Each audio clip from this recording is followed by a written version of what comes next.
Iba't ibang tao ang sumasakay sa jeepney ni tatay. May mga estudyanteng papasok ng eskwela. May aling mamamalengke. May nanay na may kasamang anak. Pero may isang taong sumakay na bukod tangi.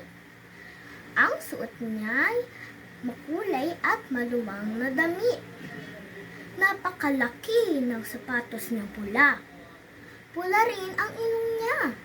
Puting-puti ang mukha niya at asul ang kulit niyang buhok. Hindi ko siya mapigilan tingnan. Tinititigan din siya ng katabi niya.